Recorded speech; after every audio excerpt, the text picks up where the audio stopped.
салом бинандагони гиромӣ, барномаи иттилоотии вақтро аз телевизиони душанбе манзуратон мегардонем. Дар студия бо хабарҳо Валиҷон Шарифзода. Дабири кулли Созмони Милали Муттаҳид Антонио Гутерриш ба президенти Ҷумҳурии Тоҷикистон пешвои миллат муҳтарам Эмомалӣ Раҳмон барқияи шодбошӣ ирсол намуданд, ки дар он омадааст. ҷаноби олӣ, ба муносибати аз ҷониби Маҷмӯаи умумии Созмони Милали Муттаҳид қабул гардидани қатнома оид ба эълон намудани 10-солаи байналмилалии таҳкими сулҳ ба хотири наслҳои оянда ба шумо табрикоти самимии худро иброз менамоям. ин дастоварди муҳим бозгӯи талошҳои пайгирона ва саҳми арзишманди Ҷумҳурии Тоҷикистон дар пешбурди рӯзномаи ҷаҳонии сулҳу субот тавассути таҳкими бисёрҷонибагароӣ, муколама ва ҳамкории байналмилалӣ мебошад. дар шароите ки ҷомеаи ҷаҳонӣ бо таҳдиду чолишҳои бесобиқа рӯбарӯ мебошад, ин ташаббуси муҳим ҳамчун идомаи мантиқии ӯҳдадориҳое ки дар доираи саммити оянда ва паймон ба хотири оянда қабул шуданд, паёми қавӣ ва умедбахшро дар бораи зарурати сармоягузорӣ ба таҳкими сулҳ, пешгирии низоъҳо ва тақвияти ҳамбастагии байналмилалӣ ба манфиати наслҳои имрӯзаву оянда ироа менамояд. аз талошҳои ҳукумат ва мардуми Тоҷикистон дар роҳи ҳалли мусолиматомези мушкилот бо давлатҳои ҳамсоя истиқбол намуда, бори дигар омодагии Созмони Милали Муттаҳидро ҷиҳати мусоидат ба таҳкими фарҳанги сулҳ ва эҳтироми меъёрҳои ҳуқуқи байналмилалӣ ба хотири густариши ҳамкорӣ миёни давлатҳо таъкид менамоям. лутфан ҷаноби олӣ изҳори эҳтироми олии маро қабул фармоед. дар боғи фарҳангии фароғатии ҷавонони шаҳри Душанбе бахшида ба рӯзи варзишгарони Тоҷикистон машқи пагоҳирӯзӣ ва дави саломатӣ таҳти унвони Тоҷикистон ба пеш баргузор гардид. дар раванди он масъулини сохторҳои марбута ва ҷавонону варзишгарони фаъол иштирок намуданд. аз субҳи барвақт боғи ҷавонони шаҳри Душанбе макони баргузории як чорабинии бузурги варзишӣ гардид. бахшида ба 35-солагии ҷашни истиқлолияти давлатии Ҷумҳурии Тоҷикистон ва рӯзи варзишгарони кишвар, садҳо нафар варзишгарону мураббиён, намояндагони сохторҳои давлатӣ ва дӯстдорони тарзи ҳаёти солим барои иштирок дар иқдоми дави саломатӣ ҷамъ омаданд. қабл аз оғоз маросими ифтитоҳи чорабини доир шуд. дар он роҳбарияти мақомоти иҷроияи ҳокимияти давлатии шаҳри Душанбе, масъулини соҳаи варзиши кишвар ва дигар шахсони расмӣ ширкат намуданд. зимни суханронӣ таъкид гардид, ки рушди тарбияи ҷисмонӣ ва варзиш дар таҳкими саломатии ҷомеа, тарбияи насли солиму фаъол ва ҷалби бештари ҷавонон ба тарзи ҳаёти солим нақши муҳим дорад. ҳамзамон ба рушди минбаъдаи инфраструктури варзиш, бунёди майдончаҳои нав ва фароҳам овардани шароити мусоид барои машғулиятҳои мунтазами варзишӣ таваҷҷӯҳ зоҳир гардид. имрӯз дар доираи нақшачорабиниҳои Кумитаи кор бо ҷавонон ва варзиши назди ҳукумати Ҷумҳурии Тоҷикистон бахшида ба рӯзи варзишгарон дар тамоми шаҳр ноҳияҳои ҷумҳурӣ баргузории мусобиқаҳои гуногуни варзишӣ, конференсияҳо ва чорабиниҳои гуногуни илминазаравӣ рафта истодааст.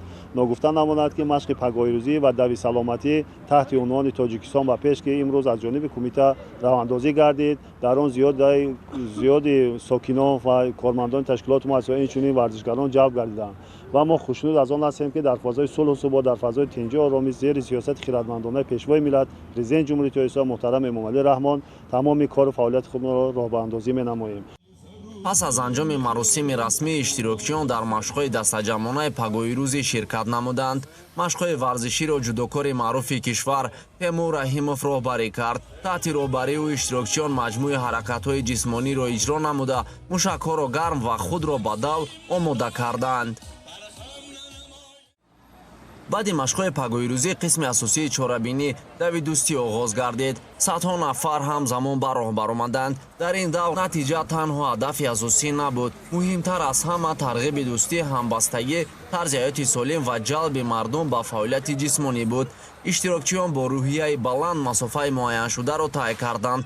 дави дӯстӣ намояндагони касбу кори гуногунро дар атрофи як ҳадаф, солимӣ ва фаъол будан муттаҳид намуд. ба гуфтаи масъулон, баргузории чунин чорабиниҳо барои тарғиби варзиши оммавӣ, махсусан миёни наврасону ҷавонон, аҳамияти калон дорад.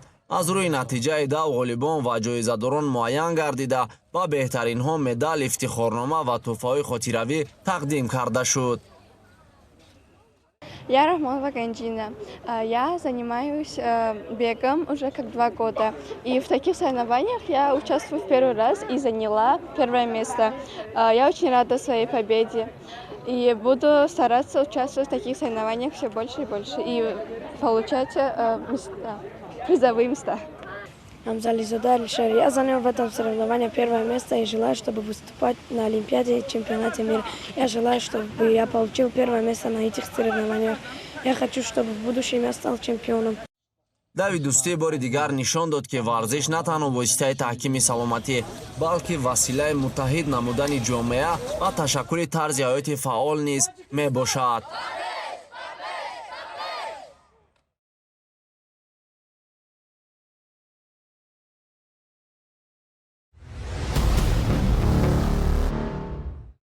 бо мақсади тарғиби тарзи ҳаёти солим, ҷалби кормандон ба фаъолияти мунтазами ҷисмонӣ ва баландбардоштани рӯҳияи корӣ дар саҳни бинои муассисаи давлатии телевизиони Душанбе машқҳои пагоҳи рӯзӣ баргузор гардид. Дар ин иқдом кормандони муассиса новобаста аз сину сол ва вазифаи ишғол намуда фаъолона ширкат варзиданд. дар саҳни бинои муассисаи давлатии телевизиони Душанбе бо мақсади тарғиби тарзи ҳаёти солим, ҷалби кормандон ба фаъолияти мунтазами ҷисмонӣ, машқҳои пагоҳи рӯзӣ доир гардид. Машқҳо бо иҷрои ҳаракатҳои умумӣ тақвиятдиҳанда, машқҳои сабуки ҷисмонӣ ва ҳаракатҳои варзишӣ оғоз гардида, иштирокчиён онҳоро иҷро намуданд. Бояд гуфти, машқҳои пагоҳи рӯзӣ барои нигоҳ доштани солимии ҷисмонӣ, пешгирии камҳаракатӣ ва беҳтар намудани фаъолияти рӯзмарраи инсон аҳамияти муҳим доранд. ҳамзамон оғози рӯзи корӣ бо машқи ҷисмонӣ ба кормандон имконият медиҳад ки худро фаъолу нерӯманд эҳсос намуда, вазифаҳои хизматии худро бо нерӯи тоза ва масъулияти бештар анҷом диҳанд. фоиданокии машқи пагоҳи рӯзӣ на балки ба ҷавонон, ба калонсолон ҳатто фоида дорад. шахсият агар дар субҳи содиқ ба машқ ба варзиш рӯ биёрад, танаш бедард мемонад. мо мехоҳем ки ҳама ба варзиш рӯ биёраду варзиш яке соҳаҳое ҳаст ки дар тамоми дунё парчами моро мебардорад, миллати моро нишон медиҳад. баргузории чунин чорабиниҳо дар муҳити корӣ ба ташаккули фарҳанги варзишӣ ва тарзи ҳаёти солим мусоидат намуда, ҳамзамон барои таҳкими ҳамдигарфаҳмию дастаҷамъӣ миёни кормандон замина фароҳам меорад. кормандони муассисаи давлатии телевизиони Душанбе низ бо иштироки фаъол дар машқҳои пагоҳи рӯзӣ ҷонибдории худро аз ташаббусҳои солимгардонӣ ва тарғиби варзиш нишон доданд. машқи субҳгоҳӣ оғози пурқуввати рӯз ва калиди нерӯи қудратмандӣ ва тавонмандии ҳар инсон ба шумор меравад. бахши тамриноти субҳгоҳӣ агарчи гом ё қадамҳои кӯчак ба назар бирасанд, вале як иқдом, як ҳаракати бузурге ҳастанд барои тавонмандӣ ва тандурустию солмандии ҳар инсоне. аз ин рӯ имрӯз ки як машқи субҳгоҳӣ бисёр ҷаззобу дидание сурат гирифт дар саҳни муассисаи давлатии телевизиони Душанбе, гумон мекунам ин иқдом бисёр иқдоми шоиста барои солмандии кормандони муассиса хоҳад буд ва ин иқдом ки аз ин ба баъд бо ҳидояти худи роҳбари муассисаи давлатии телевизиони Душанбе рӯи даст гирифта шуда, дар як ҳафта қарор аст ки 2-3 маротиба рӯи даст гирифта шавад. яъне кормандон дар як ҳафта 2-3 маротиба ба тамрини субҳгоҳӣ машғул шаванд ки ин боз як нерӯи пуриқтидор ва қудратмандона барои шурӯи як рӯзи тоза хоҳад буд. солимии ҷисмонӣ асоси фаъолияти самаранок буда, инсон вақте метавонад вазифаҳои худро бо масъулияти баланд иҷро намояд ки ба саломатӣ ва тарзи ҳаёти дуруст таваҷҷӯҳи ҷиддӣ дошта бошад.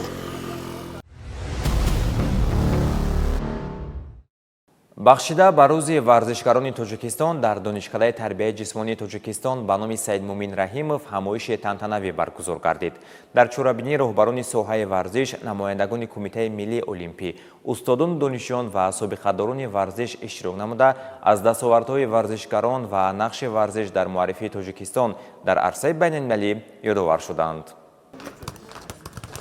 бахшида ба рӯзи варзишгарони тоҷикистон дар донишгоҳи тарбияи ҷисмонии тоҷикистон ба номи Саид Мумин Раҳимов чорабинии тантанавӣ баргузор гардид. Дар ҳамоиш роҳбарияти Кумитаи корбои ҷавонон ва варзиши назди ҳукумати ҷумҳурии Тоҷикистон, намояндагони Кумитаи миллии олимпии Тоҷикистон, устодону донишҷӯён ва собиқадорони соҳаи тарбияи ҷисмонӣ иштирок намуданд. Дар оғози чорабинӣ меҳмонон аз намоиши дастовардҳои варзишгарон ва дастсароарони донишкада дидан карданд. Ҳамчунин собиқадорони соҳа аз таърихи рушди варзиш ва дастовардҳои варзишгарони тоҷик дар солҳои гуногун ёдовар шуда аз таҷрибаи фаъолияти худ нақл намуданд. Пас аз намоиш ҳамоиши идона бо иштироки меҳмонон, устодон, донишҷӯён ва варзишгарон баргузор гардид. Зимни суханронӣ таъкид карда шуд, ки варзиш яке аз муҳимтарин василаҳои муаррифии давлату миллат дар арсаи байналмилалӣ мебошад. Ҳар як варзишгаре, ки бо заҳмат, иродаи қавӣ ва маҳорати баланд дар мусобиқаҳои байналмилалӣ парчами давлатии ҷумҳурии Тоҷикистонро парафшон мекунад, мояи ифтихори тамоми мардуми кишвар аст. Дар ҷомаат зикр гардид, ки маҳз ба ҳамин хотир варзишгаронро парчамбардорони ифтихори миллат ва давлат меноманд. меҳмонон аз дастовардҳои соҳаи варзиш дар даврони соҳиби истиқлолӣ ёдовар шуда таъкид карданд, ки бо шарофати сулҳу субот ва сиёсати хиратмандонаи пешвои миллат президенти ҷумҳурии Тоҷикистон, президенти Кумитаи миллии олимпии Тоҷикистон муҳтарам Эмомалӣ Раҳмон соҳаи варзиш дар кишвар рушду пешрафти назаррас касб намудааст. таъсиси ҷоизаи президенти ҷумҳурии Тоҷикистон барои ғолибону ҷоизадорони мусобиқаҳои байналмилалӣ низ далели равшани таваҷҷӯҳи махсуси давлат ба рушди варзиш ва ҳавасмандгардонии варзишгарон мебошад. дар тарҷуми чорабинӣ аз ҷониби донишгоҳи тарбияи ҷисмонии Тоҷикистон ба номи Саид Мумин Раҳимов ба собиқадорони соҳа, меҳмонон, устодон ва варзишгарони фаъол барои саҳми арзанда дар рушду пешрафти варзиш сипоснома ва тӯҳфаҳои хотиравӣ дар фазои тантанавӣ тақдим карда шуданд. дар шаҳри Душанбе мусобиқаи варзишӣ аз рӯи намуди карате Киёкушинкай, ки ба муносибати 35-солагии истиқлоли давлатии ҷумҳурии Тоҷикистон баргузор гардид, ҷамъбаст шуд. дар он варзишгарони клубҳои гуногуни ноҳияи синои шаҳри Душанбе иштирок намуда барои ба даст овардани ҷойҳои ифтихорӣ қувваозмоӣ карданд. дар ҷарони баргузории мусобиқаи варзишӣ аз рӯи намуди карате Киёкушинкай, ки ба муносибати 35-солагии истиқлоли давлатии ҷумҳурии Тоҷикистон баргузор гардид, масъулини Кумитаи иҷроияи ҳизби халқии демократии Тоҷикистон дар шаҳри Душанбе, роҳбарияти Кумитаи иҷроияи ҳизби халқии демократии Тоҷикистон дар ноҳияи синои шаҳри Душанбе ва Федератсияи карате Киёкушинкаи Тоҷикистон иштирок намуданд. зимни суханронии нақши варзиш дар тарбияи насли солим ва тандурусту худшинос, таҳкими тарзи ҳаёти солим ва муаррифии арзишҳои миллии муҳим арзёбӣ гардид. ҷаҳони варзиш ҳамеша майдони тарбияи ирода, матонат ва рӯҳияи қавии инсон аст. мусобиқаи карате Киёкушинкай низ бо ҳамин ҳадаф баргузор гардида, варзишгарони наврасу ҷавони ноҳияи Сино маҳорати худро дар майдони рақобат нишон доданд. дар мусобиқа мураббиёни варзида, доварон ва шумораи зиёди варзишгарон аз клубҳои гуногуни ноҳия ширкат варзиданд. баргузории чунин мусобиқаҳо барои баланд бардоштани маҳорати варзишгарон, таҳкими дӯстию ҳамдигарфаҳмӣ миёни ҷавонон ва тарғиби тарзи ҳаёти солим заминаи хуб фароҳам меорад, изҳор доштанд масъулин зимни суханронии худ.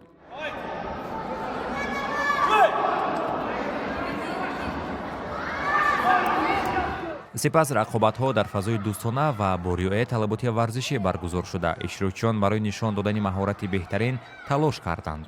Киёкушинкай ҳамчун яке аз намудҳои пурқувват ва талабкунандаи омодагии ҷисмонӣ аз варзишгар интизом, сабру таҳаммул ва иродаи қавиро талаб мекунад. аз ин рӯ майдони чунин рақобатҳо мактаби муҳими тарбияи ҷисмонӣ ва маънавии ҷавонон маҳсуб меёбад. ба гуфтаи масъулин, баргузории чунин чорабиниҳо на танҳо барои муайян намудани беҳтарин варзишгарон, балки барои рушди минбаъдаи ин навъи варзиш, баланд бардоштани маҳорати касбӣ ва ҷалби бештари ҷавонон ба варзиш аҳамияти муҳим дорад. дар фарҷоми мусобиқа ба ғолибон ва ҷоизадорон диплом, медал ва тӯҳфаҳои хотиравӣ тақдим карда шуд. баргузории чунин чорабиниҳои варзишӣ дар баробари муайян намудани беҳтаринҳо барои рушди ҳаракати варзишӣ, таҳкими рӯҳияи рақобатпазирӣ ва тарбияи ҷавонони солиму фаъолу ватандӯст заминаи мусоид фароҳам меорад. бо наздик шудани оғози соли нави таҳсил, масъалаи омодагӣ ба мактаб барои ҳар як оила аҳамияти махсус касб мекунад. таъмини хонандагон бо либосҳои босифат ва дастрас низ аз ҷумлаи корҳои муҳим дар ин давра ба ҳисоб меравад. бо ҳамин мақсад дар маркази савдои Гелос, воқеъ дар рӯбарӯи маркази савдои Садбарг, ярмаркаи фурӯши либосҳои мактабӣ ба роҳ монда шудааст. аз ҷарони ин ярмарка ҳамкоронамон гузориш медиҳанд. аз 262 сомонӣ либоси духтарона ва 285 сомонӣ либоси писарона оғоз шудани либосҳои мактабӣ дар ярмаркаи имсолаи маркази савдои гелос барои бисёре аз волидон имконияти хуб аст то фарзандони худро бо либоси босифат ва мутобиқ ба талаботи мактаб таъмин намоянд. дар ин ҷо либосҳо барои сину соли гуногун пешниҳоди харидорон гардонида мешавад. харидорон метавонанд бо интихоби васеъ ва нархҳои дастрас омодагии фарзандони худро ба соли нави таҳсил таъмин созанд. бо наздик шудани оғози соли нави таҳсил талабот ба либосҳои мактабӣ рӯз аз рӯз меафзояд. бо мақсади таъмини сокинон бо либосҳои хушсифат ва нархҳои дастрас дар маркази савдои гелос ки дар кӯчаи лоҳутӣ рӯ ба рӯи маркази савдои садбарг ҷойгир аст, ярмаркаи фурӯши либосҳои мактабӣ ба роҳ монда шудааст. дар ярмарка навъҳои гуногуни либосҳои мактабӣ барои духтарону писарон аз ҷумла костюм, шим, курта, доман, сарафан ва дигар лавозимоти зарурии хонандагон пешниҳод гардидааст. ба гуфтаи масъулон ҳамаи маҳсулот аз матоъҳои босифат омода шуда ба талаботи муқарраршуда ҷавобгӯ мебошанд.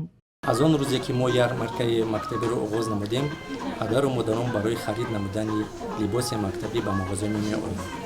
фикр мекунам сабаби асосияш ин нархи дастрас мебошад ва сифати хуб мебошад ки онҳо омада бо нархи хуб маҳсулоти даркории либоси даркории худро харида мераванд.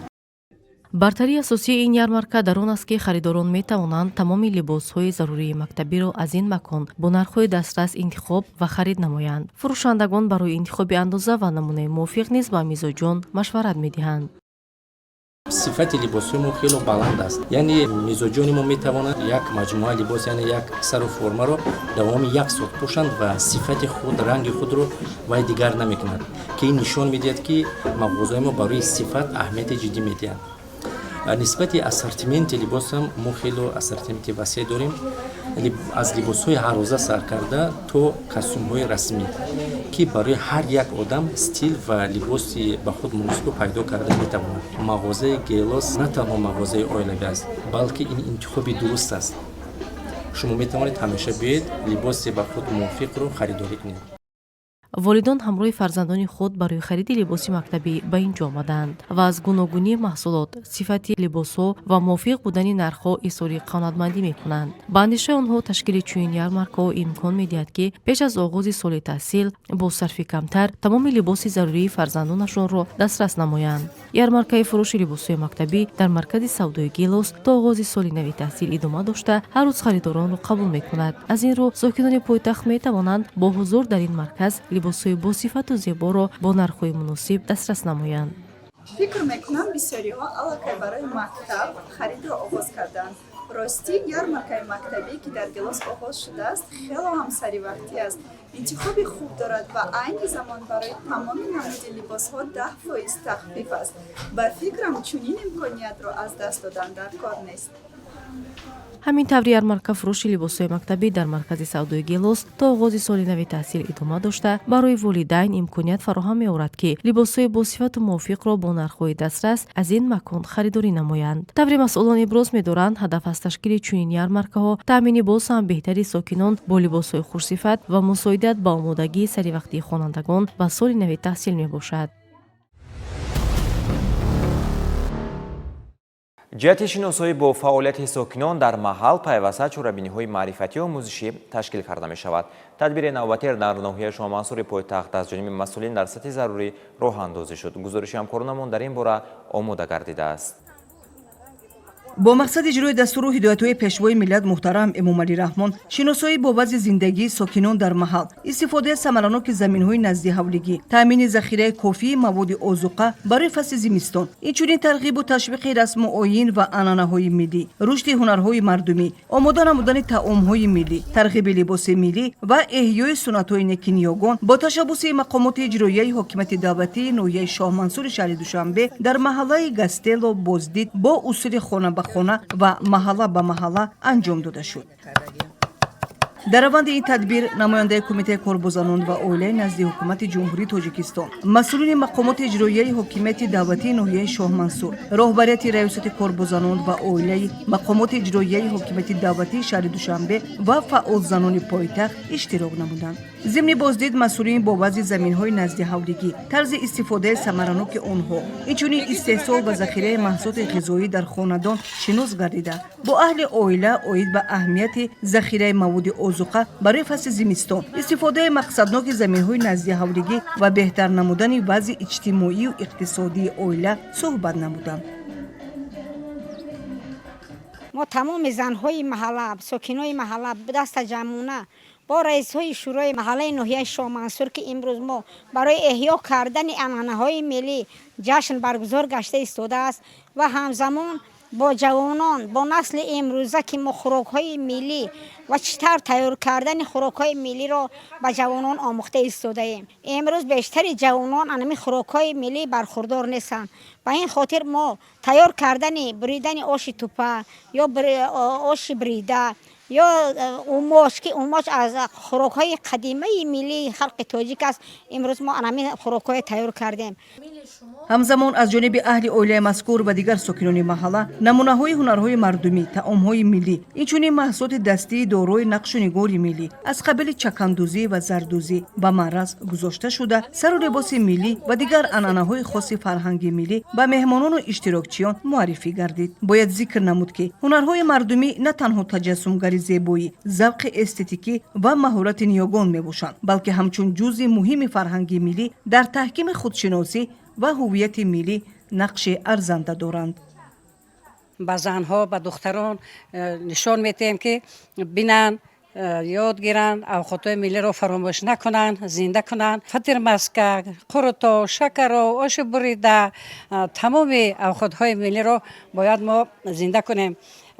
بینید که در جمهوری ما تمام چیزه هست، اما خوراکی تمام ملی را جوابش داده نمیتواند. این باغ‌ها را ببینید و این منظره ها را ببینید و این همش با تشبث جناب عالی و رئیس شهرمان رستم امالی می باشد. همه وقت میخواهیم که دنیا تنجه باشد، جوانان را تکلیف میکنیم با پختن طعام‌های ملی. ترغیب و احیای آیین و سنت‌های ملی امکان فراهم می‌آورد که میراث فرهنگی گذشتگان حفظ و ادامه داده شده. در زمین نسل جوان احساس خودشناسی ملی، احترام به ارزش‌های فرهنگی و محبت به عنعنه‌های نیک نیاگان بیشتر تقویت یابد. همین است که پیوسته در محله‌ها چنین چاره‌بینی‌ها سازمان داده می‌شود.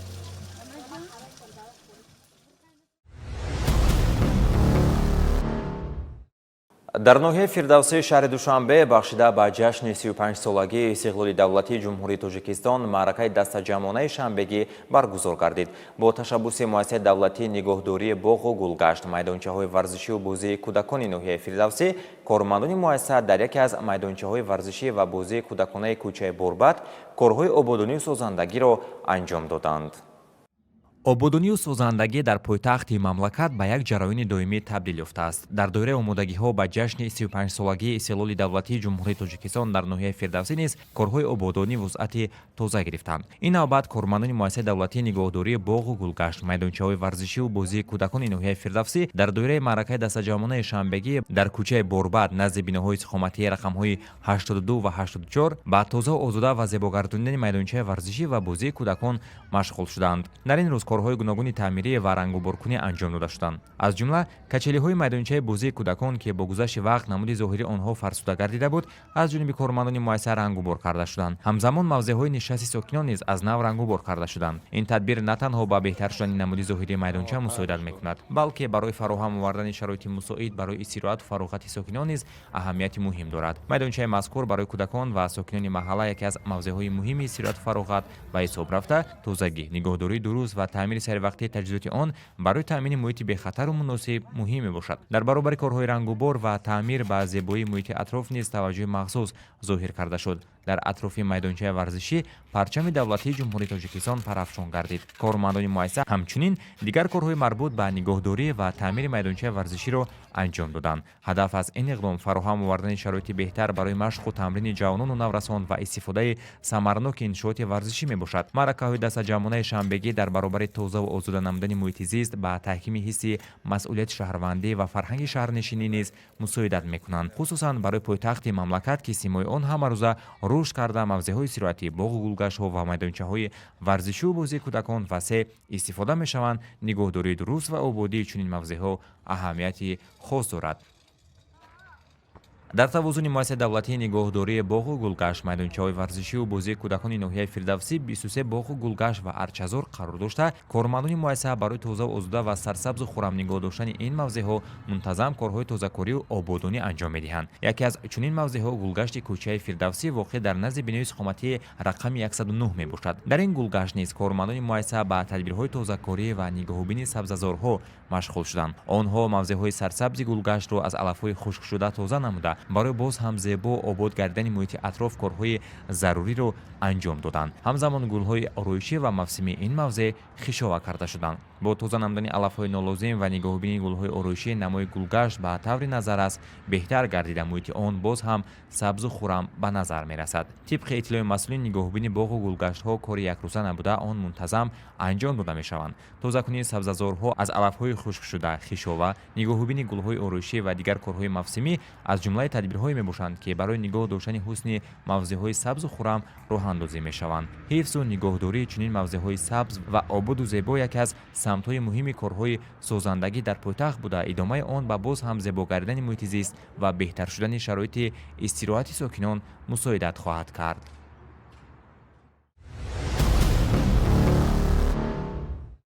тамошобинони гиромӣ, дар охири барнома мутаваҷҷеҳ бошед ба як эълон. дар заминаи нақшаи чорабиниҳо оид ба омода намудани хатҳои барқии ҳавои 110 киловолт ба мавсими тирамоҳу зимистони солҳои 2026-2027 ҳангоми гузарондани корҳои таъмири асосӣ ва ҷорӣ зарурати муваққатан хомӯш намудани хатҳои барқии ҳавоӣ ба миён омадааст. зимнан санаи 10 август дар ноҳияи Фирдавсӣ маҳаллаҳои Гулбута 1, 2, 3, 4, Грандзавод, Гулпарвар, Крупская, қисман кӯчаи Неъмат Қарабоев ва санаи 11 август дар ноҳияи Шомансур маҳаллаҳои Қаротигин 1, 2, 3, Бустон, Охтоқ, теппаҳои Шарқӣ, Ховарон, қисман кӯчаҳои Назаршоев ва Зебунисо ҳангоми корҳои таъмирӣ муваққатан нерӯи барқ қатъ карда мешавад.